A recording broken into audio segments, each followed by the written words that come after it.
Student, कैसे हैं आप सब। उम्मीद करता हूँ आप सभी बहुत ही अच्छे होंगे। और आज की इस वीडियो में आप सभी के लिए मैं लाया हूँ कि किस तरह से हम एमकॉम फर्स्ट ईयर में इंडियन इकोनॉमिक एनवायरनमेंट की तैयारी करें। साथियों, एग्ज़ाम बहुत ही नज़दीक है और नज़दीक समय पर किस तरह से स्मार्ट वर्क करके हम इस सब्जेक्ट को अपना बेहतरीन सब्जेक्ट बना सकते हैं, इस विषय में बात करेंगे। उम्मीद करता हूं कि जो आपके लिए मैंने पिछली वीडियो बनाई थी management concept and organisational behaviour पर, वो आपके काम आई होगी। और आपका जितना अच्छा रिस्पॉन्स मुझे मिलता जाएगा उतनी ही खुशी के साथ हम ये वीडियोस बनाते जाएंगे, क्योंकि फीडबैक ज़रूरी होती है। देखिए, वन वे ट्रैफिक हमेशा ख़राब रहता है, तो टू वे जब होगा तभी मज़ा आएगा। ठीक है। वैसे तो management concept and organisational behaviour का जो पेपर था आपका काफ़ी अच्छा गया होगा, क्योंकि बहुत सारी चीज़ें उसमें हमने डिस्कस की थी। और टाइम बिना वेस्ट किए हम इसके सिलेबस को देख लेते हैं। 6 यूनिट में सिलेबस कवर हो जाएगा। टाइम को बहुत ही ज़्यादा प्रीशियस मानते हुए पहले ही ये यूनिट मैंने यहाँ पर नोट कर ली है। क्या है पहली यूनिट? जैसे कि जानते हैं, सब्जेक्ट होता है, तो उस सब्जेक्ट से रिलेटेड ही पहली यूनिट में इंट्रोडक्शन रखा जाता है। इकोनॉमिक एंड सोशल एनवायरनमेंट, हम बात कर रहे हैं इस सब्जेक्ट में इंडियन इकोनॉमिक एनवायरनमेंट की, यानी कि भारतीय आर्थिक वातावरण की। तो हमें आर्थिक वातावरण को समझना है, साथ ही साथ सोशल एनवायरनमेंट यानी जो सामाजिक वातावरण है उसको भी समझना है, क्योंकि किसी भी चीज को इकोनॉमिकली देखने के लिए सोशली हमें भी देखना पड़ता है। ठीक है। इसके बाद आएगी बात स्ट्रक्चर ऑफ इंडियन इकोनॉमी की, यानी कि जो भारत का आर्थिक ढांचा है वो किस तरह का है, उस पर डिस्कशन होना था इस यूनिट नंबर 2 में। इकोनॉमिक प्लानिंग ऑफ पॉलिसी, यानी भारतीय अर्थव्यवस्था में क्या क्या प्लानिंग हुई है और वहाँ पर क्या क्या नीतियाँ अपनाई जाती हैं, उस पर चर्चा है यूनिट नंबर 3 में। यूनिट नंबर 4 की बात की जाए तो इंटरनेशनल बिजनेस, यानी अंतर्राष्ट्रीय व्यापार जो है और इंडिया में उसका क्या दृश्य है, परिदृश्य है, उससे क्या कनेक्शन है, वो सब यूनिट 4 में हमारा देखने के लिए मिल रहा है। यूनिट 5 जो है वो आपकी बता रही है इकोनॉमिक जो रिफॉर्म हुए हैं 1991 तक, वो 1991 से लेकर के अब तक के जो रिफॉर्म्स हुए हैं वो क्या रहे हैं, और concept of social responsibility unit number 6 में। तो बेसिकली आपको मैं बता दूं, जिन स्टूडेंट ने 11 से कॉमर्स पढ़ी है तो इकोनॉमिक्स में इकोनॉमिक रिफॉर्म सिंस 1991 ये जो यूनिट है वहां पर कवर अप हुई है। साथ ही साथ मैं आपको ये भी बता दूं, मेरे चैनल पर, मेरे और आपके चैनल पर, कॉमर्स की दुनिया पर इकोनॉमिक रिफॉर्म्स वगैरह से रिलेटेड वीडियोस अपलोड हुई भी हैं, आप वहां पर देख सकते हैं। देखिए चैनल पर आपको क्या क्या मिल जाएगा। चैनल पर आपको देखिए सबसे पहले तो मैं बता दूं, चैनल पर आपको मिलेंगे प्रीवियस ईयर के क्वेश्चन पेपर मिल जाएंगे, प्रीवियस ईयर क्वेश्चन पेपर मिल जाएंगे।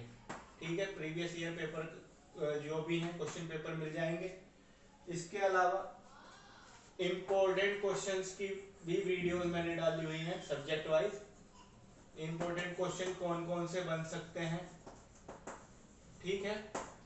और ये 1991 तक के जो इकोनॉमिक रिफॉर्म्स है वहां पर मैंने वीडियो अपलोड की हुई हैं। तो आप इम्पोर्टेंट क्वेश्चंस को समझिए। तो ये 6 यूनिट है, इन 6 यूनिट में से पूरा पेपर आना है, यानी 10 क्वेश्चन बनने हैं। तो आप ये मान के चलिए सारी यूनिट में से एक एक क्वेश्चन तो आना ही है। अब आपको करना क्या है, आपके पास 2 या 3 दिन जो एग्जाम के लिए हैं, आप फटाफट फटाफट अच्छे से किन किन क्वेश्चनों को पकड़ेंगे वो मैं आपको बता रहा हूँ, और उसके साथ साथ थोड़ा थोड़ा डिस्कस भी करता चलूंगा। जैसे हमारा इकोनॉमिक और सोशल एनवायरनमेंट है, इसको हम कनेक्ट करेंगे।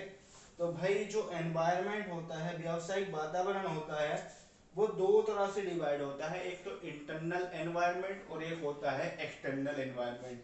जो बिजनेस का एनवायरनमेंट रहता है वो दो तरह का है, ये है इंटरनल और एक है एक्सटर्नल।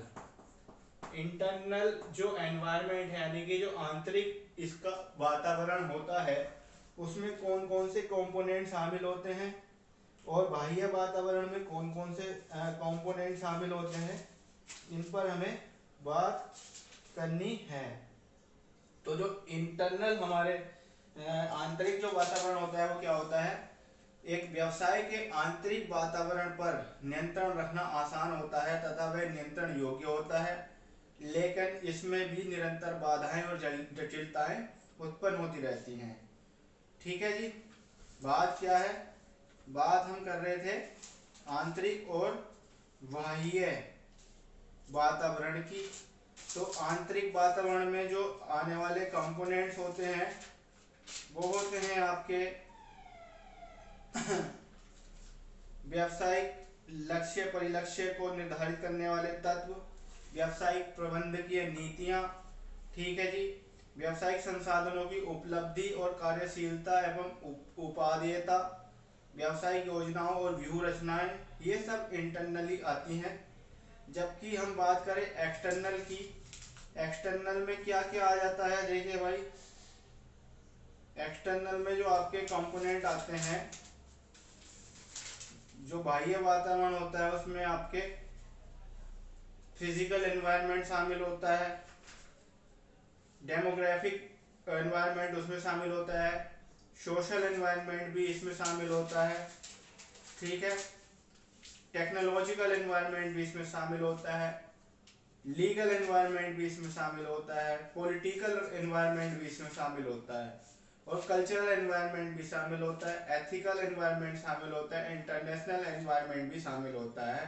यानी एक्सटर्नल जो एनवायरनमेंट है वो बहुत वाइड है, बहुत ही ब्रॉड होता है, बहुत ही ज्यादा बड़ा होता है। ठीक है, बात समझिएगा। कौन कौन से मैंने आपको बताए, इसको आप इस तरह से याद रख सकते हैं, पीईडी, पीईडी एक्सटर्नल एनवायरनमेंट का आप स्ट्रक्चर इस तरह से बना करके आ सकते हैं।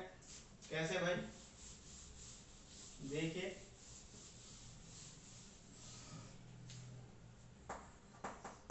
एक्सटर्नल एनवायरनमेंट यानी कि बाह्य वातावरण कौन कौन से हैं, PED, PED S, PEDS, TLP, TLP, TLP के बाद आ जाएगा सीईआई, सीईआई। अब ये कौन से हुए, P4 हो गया आपका फिजिकल, फिजिकल एनवायरनमेंट जिसे आप कहेंगे भौतिक वातावरण। E से होगा आपका इकोनॉमिक एनवायरनमेंट यानी कि आर्थिक। D से होगा आपका डेमोग्राफिक यानी कि जनसांख्यिकीय, जनसांख्यिकीय, डेमोग्राफिक। आपने अगर इस तरह से बना दिया तो समझ लीजिए बहुत अच्छे मार्क्स आपको मिल जाएंगे। सोशल, टी से हो गया टेक्निकल, एल से हो गया लीगल, पी से हो गया पॉलिटिकल। पहले पी का मतलब है फिजिकल और दूसरे पी का मतलब है पॉलिटिकल। सी का मतलब हो गया कल्चरल यानी सांस्कृतिक, ई का मतलब हो गया एथिकल यानी कि नैतिक, और आई का मतलब हो गया इंटरनेशनल। छोटा छोटा इनके बारे में बात कर लेते हैं।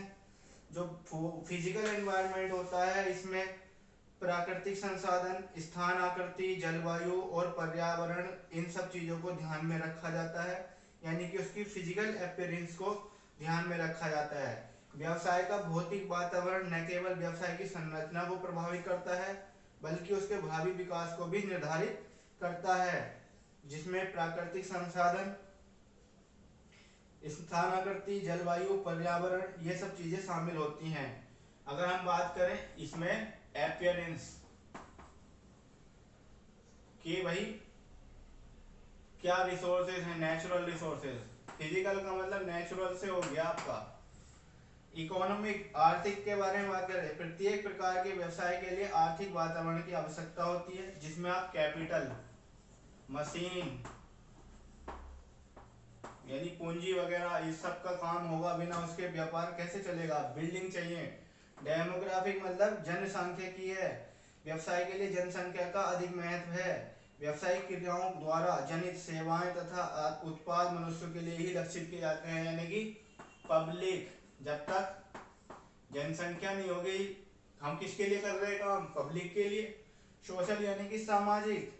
सामाजिक का मतलब क्या होगा, व्यवसाय का सामाजिक वातावरण, समाज की प्रवृत्तियों आकांक्षाओं, यानी जो हमारा सोसाइटी है उसकी क्या मांग है, उसके क्या क्या डिमांड्स हैं, उन पर आधारित होगा सोशल एनवायरनमेंट। टेक्निकल यानी कि वर्तमान में कौन कौन सी टूल्स मशीन चल रही है, यानी कौन सी टेक्नोलॉजी का इस्तेमाल हो रहा है। लीगल यानी कि आप किसी ऐसे प्रोडक्ट का प्रयोग व्यापार तो नहीं कर रहे हैं जो कानूनी रूप से बैन हो, इनवैलिड हो। पॉलिटिकल का मतलब यानी कि राजनीतिक। राजनीति, प्रशासन, सरकारी तथा व्यवसाय के बीच होने वाली अंतःक्रियाएं व्यवसाय की कार्यशीलता को प्रभावित करती हैं। व्यवसाय की अनेक संरचनाओं का जन्म राजनीतिक निर्णयों के कारण होता है। कई बार ऐसे राजनीतिक निर्णय होते हैं जो व्यवसाय के विकास में सहायक होते हैं, और कई बार ऐसे भी होते हैं जो राजनीतिक निर्णय के द्वारा व्यवसाय को पूरी तरह से बर्बाद भी कर सकते हैं। ठीक है। इसके बाद सांस्कृतिक वातावरण, कि भाई जो हम व्यापार कर रहे हैं, जो हमने व्यवसाय किया है, उसका समाज पर क्या असर पड़ने वाला है, और उसका जो इम्पैक्ट अच्छा पड़ेगा तो उसके लिए हम समाज में क्या इम्पैक्ट डाल सकते हैं। उसके लिए हम करिकुलर एक्टिविटीज अपने विज्ञापन के द्वारा और अपने प्रोडक्टों के द्वारा हम दिखा सकते हैं, कर सकते हैं। ठीक है। इसके बाद आता है नैतिक वातावरण। व्यवसाय को समाज के नैतिक स्तरों का पालन करना होता है, यानी जटिल व्यावसायिक परिवेश में नैतिक सिद्धांत और संहिताएं प्रबंधकों के व्यवहार का मार्गदर्शन करती हैं। ये हमें अपने व्यवसाय को इस तरह से भी शो करना होता है कि हमारे द्वारा समाज के किसी भी वर्ग का नैतिक हनन नहीं हो रहा है, या फिर हमारे प्रोडक्ट के द्वारा किसी भी प्रकार का किसी भी व्यक्ति पर कोई दुष्प्रभाव नहीं हो रहा है। और रही बात इंटरनेशनल एनवायरनमेंट की, तो जिस तरह से आप अपने व्यापार को बढ़ाते हैं, बड़े लेवल पर ले जाते हैं, ग्लोबल करते हैं, यानी दुनिया भर में हम इसे पहुंचाने के लिए क्या करते हैं, वो आपका इंटरनेशनल एनवायरनमेंट में आता है। एथिकल में आ गया आपके मोरल वैल्यूज, एक प्रोडक्ट को लेके, एक बिजनेस को लेके। कल्चरल में आ गया आपका प्रेजेंटेशन अपने प्रोडक्ट की। पॉलिटिकल में आ गया आपका किसी भी चीज को इम्पैक्ट करना, किस चीज से, पॉलिटिक्स वगैरह से। लीगल यानी कि वैलिड और कोई अलाउेबल प्रोडक्ट। ठीक है जी, इतनी बात समझिए आप, समझाने की कोशिश की। आगे बढ़ता हूँ, क्योंकि एक ही टॉपिक पर रहेंगे तो आपको बात समझ में थोड़ा कम आएगी। इसमें एक इम्पोर्टेंट टॉपिक रहेगा कि भारतीय अर्थव्यवस्था की पिछड़ने के क्या कारण हो सकते हैं, इंपॉर्टेंट कारण क्या हैं, उन पर प्रकाश डालना है। जैसे भारतीय अर्थव्यवस्था के पिछड़ने के क्या कारण हैं, उन पर प्रकाश डालिए। ऐसा कोई क्वेश्चन आ गया कल के दिन, तो आपके एग्जाम में क्या लिखेंगे आप। तो देखिए, भारतीय अर्थव्यवस्था के पिछड़ने के क्या कारण हैं। भारत एक विशाल देश है। क्षेत्रफल की दृष्टि से विश्व के जो है 7वां स्थान भारत का आता है। देश का अक्षांशीय जो विस्तार है 8 डिग्री 4 मिनट से 37 डिग्री 6 मिनट उत्तर तथा ये भौगोलिक दृष्टि है, इसको आप याद कर लेंगे। बाकी यह है कि भारतीय अर्थव्यवस्था की विशेषताएं क्या है। भारत एक अर्ध विकसित राष्ट्र है, साथ ही साथ भारत एक विकसित राष्ट्र के रूप में, दोनों राष्ट्र के रूप में भारत की अर्थव्यवस्था कार्य करती है। यहाँ पर मिश्रित अर्थव्यवस्था होती है। और एक अर्ध विकसित राष्ट्र के रूप में भारत की क्या विशेषताएं हैं। यहाँ पर जो प्रति व्यक्ति आय है, यानी कि पर कैपिटा इनकम है, वो निम्न है, लो है। ठीक है। वर्ल्ड डेवलपमेंट रिपोर्ट 2005 के अनुसार 2003 में भारत में प्रति व्यक्ति आय $530 थी, यानी कि $530 का मतलब आप समझिए यह अमेरिका की प्रति व्यक्ति आय की तुलना में 1/171 यानी 71वां भाग है अमेरिका का। यानी अगर अमेरिका में किसी व्यक्ति को 71,000 रुपये मिल रहे हैं तो हमारे देश में उस व्यक्ति को केवल 1,000 रुपये मिल रहे हैं। ठीक। अंतर्राष्ट्रीय तुलना करें तो प्रति व्यक्ति आय की गणना के लिए एक नई रीति का प्रयोग भी किया जाने लगा है, जिसमें प्रति व्यक्ति आय की गणना संबंधित राष्ट्र में मुद्रा की क्रय शक्ति यानी कि purchase power, high powered money के रूप में की जाती है। ठीक है। परचेजिंग पावर क्या है उसकी, तो हमारा जो है अमेरिका की प्रति व्यक्ति आय $37,500 थी और हमारे इंडिया की 2003 में कितनी थी, $2,880। ठीक है। प्रति व्यक्ति परचेजिंग पावर, जो खरीदने की जो पावर है। ठीक है। कृषि की प्रधानता, हमारा देश का जो मुख्य जो संसाधन है, या फिर हमारा कहना चाहिए ज्यादातर हम जो हमारी जो इकोनॉमी रिलाई करती है वो कृषि प्रधानता है पर निर्धारित करती है। हमारे देश का मोस्टली जो इकोनॉमी है वो ग्रामीण अर्थव्यवस्था से रिलेटेड है। हमारे देश की कुल जनसंख्या का 72.2 भाग जो है प्रतिशत भाग जो है ग्रामीण जनसंख्या है और शहरी जनसंख्या मात्र 27.8% है। ठीक है। ये जो भी चीज मैं आपको बोल रहा हूँ आप नोट कर सकते हैं। हमारे देश में पूंजी की कमी 2004-05 में अगर भारत में पूंजी निर्माण की तरफ देखें तो 15.7% थी 2004-05 में। जो शुद्ध बचत यानी कि नेट जो हमारी सेविंग है और इन्वेस्टमेंट की जो हमारी रेट है 26.3% रही है। जनसंख्या में तीव्र वृद्धि हो रही है, बेरोजगारी है, कुशल श्रम में तकनीकी ज्ञान में कमी है। वर्तमान से तुलना करेंगे तो थोड़ा सा विस्तार हुआ है, अपना अच्छा हो रहा है। प्राकृतिक साधनों का बाहुल्य है, आर्थिक विषमता है, निर्बल आर्थिक संगठन है और विदेशी व्यापार, भारत में विदेशी व्यापार में वृद्धि होते हुए भी व्यापार की दृष्टि से भारत एक पिछड़ा देश है। ठीक है जी। तो ये सारे कारण रहे हैं भारत में पिछड़नेपन के, आर्थिक रूप से पिछड़ेपन के। एक क्वेश्चन ये भी बन सकता है कि कृषि भारतीय अर्थव्यवस्था की रीढ़ की हड्डी है, क्या आप इस कथन से सहमत हैं? तो बहुत सारे कारण हैं। क्यों? क्योंकि खाद्यान्न की पर्याप्त पूर्ति कृषि के द्वारा हो रही है, राष्ट्रीय आय का मुख्य स्रोत भी कृषि है, विशाल जनसंख्या की जीविका का साधन कृषि है, कच्चे माल की आपूर्ति यानी सप्लाई भी कृषि से हो रही है, आर्थिक विकास का मूलाधार कृषि है, बृहद बाजार की संभावना कृषि है और भारत सरकार की वित्तीय संरचना कृषि पर अवलंबित है। ठीक है जी। तो यही कारण है। देखिए कृषि से रिलेटेड आपके लिए क्वेश्चन बन सकता है, मैं बता रहा हूं। इसके बाद लघु उद्योग और कुटीर उद्योगों में क्या अंतर है, ये छोटे रूप में भी आ सकता है। कुटीर उद्योग क्या है, लघु उद्योग क्या है, ये तो आपने सब पढ़े हुए हैं। ठीक है। तो इसके विषय में ज़्यादा चर्चा हम ज़्यादा नहीं करेंगे वरना वीडियो बहुत लंबी हो जाएगी और जो हमारा मुद्दा है वो हल नहीं होगा। नई लघु औद्योगिक नीति यानी कि न्यू स्मॉल इंडस्ट्रियल पॉलिसी 6/10/1991 को आई और इस नीति के अंतर्गत जो छोटी छोटी यूनिट्स थी उसमें पूंजी निवेश सीमा 2 लाख रुपए से बढ़ाकर 5 लाख रुपए कर दी गई, जिसे आबिद हुसैन समिति की सिफारिशों पर सरकार ने बढ़ाकर 25 लाख रुपए कर दिया। जुलाई 1991 को औद्योगिक नीति में लघु उद्योगों, सरकार सहायक उद्योगों तथा निर्यातोन्मुखी इकाइयों की संयंत्र यानी कि प्लांट और मशीनरी में पूंजी निवेश की सीमा को 60 लाख रुपए तथा 75 लाख रुपए बढ़ा दिया गया। तो इसे आप पढ़ लेना एक बार, न्यू स्मॉल इंडस्ट्रियल पॉलिसी। ठीक है।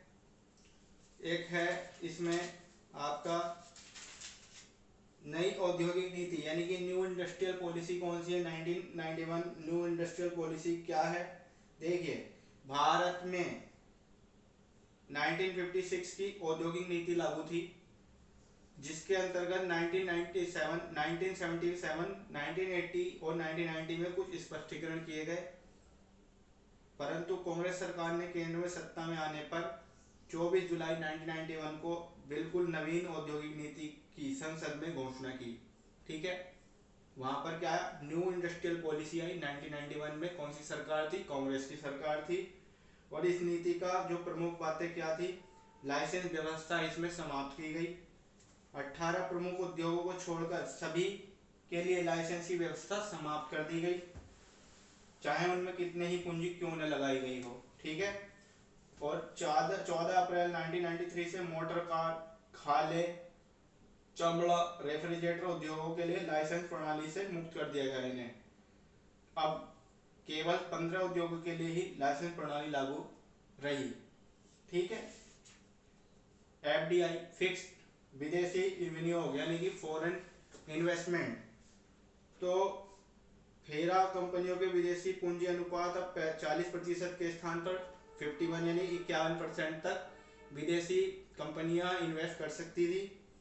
विदेशी तकनीक, नई जो औद्योगिक नीति थी उसमें विदेशी तकनीकों का मदद ली गई। पब्लिक सेक्टर को थोड़ा सा संकुचित किया गया और प्राइवेट सेक्टर को ज़्यादा बढ़ावा दिया गया। ठीक है, ये सब पुराना है और संभवतः ये कभी चेंज होगा तो वर्तमान वाली जो सरकार है उससे रिलेटेड कुछ आएगा। देखिए जैसे योजना आयोग, इसके योजना आयोग अब तक इसमें चलता आ रहा है, जबकि योजना आयोग की जगह उद्योग नीति आयोग शामिल हो गया है। तो ये सब हमें चीजें समझनी होंगी। ठीक है, और क्या इम्पोर्टेंट बता दूं मैं आपको इसमें, सॉरी,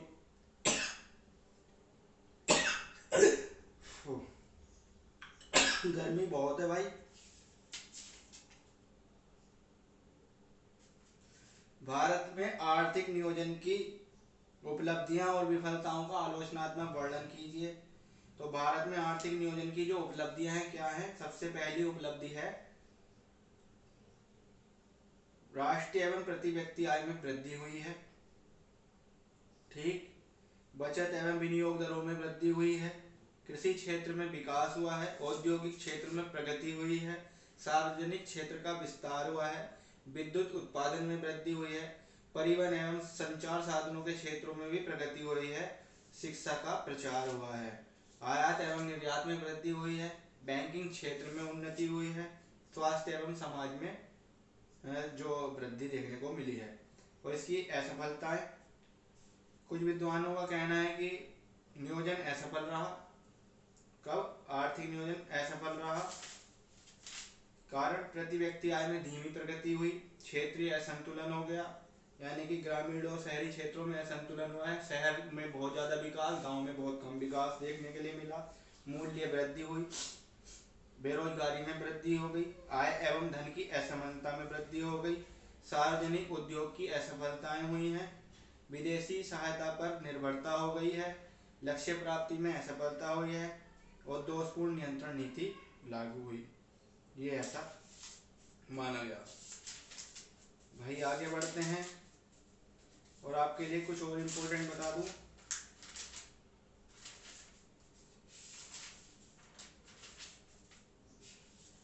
नई निर्यात आयात यानी कि import export policy 2002-2007, EXIM export import policy क्या है, इसको पढ़ लेना आप अच्छे से।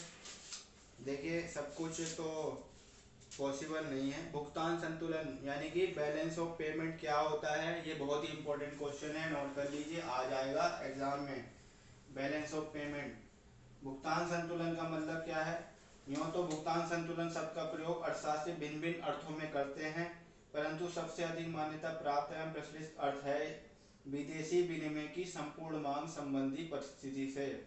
अन्य संबंधों में भुगतान संतुलन किसी देश का अन्य देशों से संपूर्ण लेन देन का विस्तृत विवरण होता है।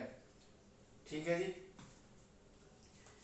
विभिन्न राष्ट्रों के मध्य जो भुगतान होते हैं वे केवल आयात निर्यात तक ही सीमित नहीं होते हैं, वरन अनेक प्रकार की सेवाओं जैसे बैंकिंग, बीमा, यातायात, विदेशों में शिक्षा आदि के आयात निर्यात, पर्यटन, ब्याज एवं लाभांश, सैनिक सहायता, विदेशी दान, जुर्माने, मुआवजे तथा अन्य हस्तांतरणों से संबंधित आय व भुगतान राशियों को भी शामिल करते हैं। ठीक है जी। तो भुगतान संतुलन एक महत्वपूर्ण शब्द है और भुगतान संतुलन से हमें अर्थव्यवस्था, अंतर्राष्ट्रीय शोधन क्षमता, विनिमय दर की उपयुक्तता आदि के बारे में जानकारी प्राप्त हो जाती है। बार बार भुगतान संतुलन के बारे में बात चल रही है तो ये क्वेश्चन आप देख लीजिए अच्छे से कि भुगतान संतुलन क्या होता है। और ये मुझे लग रहा है क्वेश्चन आ सकता है, आने के चांस ज्यादा हो रहे हैं इसके। ठीक है। ये फेमा फेरा बार बार आता है, इसको पढ़ लेना। फॉरेन एक्सचेंज मैनेजमेंट एक्ट और foreign exchange regulating act, FEMA फेरा में अंतर क्या है ये आ सकता है। ठीक है जी। जीडीपी वगैरह एक बार पढ़ लीजिए, इम्पोर्टेंट है। और निजीकरण यानी कि प्राइवेटाइजेशन वगैरह को पढ़िए। यदि आपको हमारे से कोई उम्मीद है और आपको लगता है कि भाई हमें इस टॉपिक को समझना है तो आप इस वीडियो के कमेंट बॉक्स में कमेंट कर देना। उम्मीद करूंगा और पॉसिबिलिटीज करूंगा कि आपके लिए वो वीडियो बना दूं। तो अभी तो मेरे पास इतना ही था, इस वीडियो को देख लीजिए। होपफुली ये वीडियो देख करके आपका कुछ हेल्प हो जाएगी तो मुझे अच्छा लगेगा। थैंक यू सो मच, बने रहिए हमारे चैनल के साथ।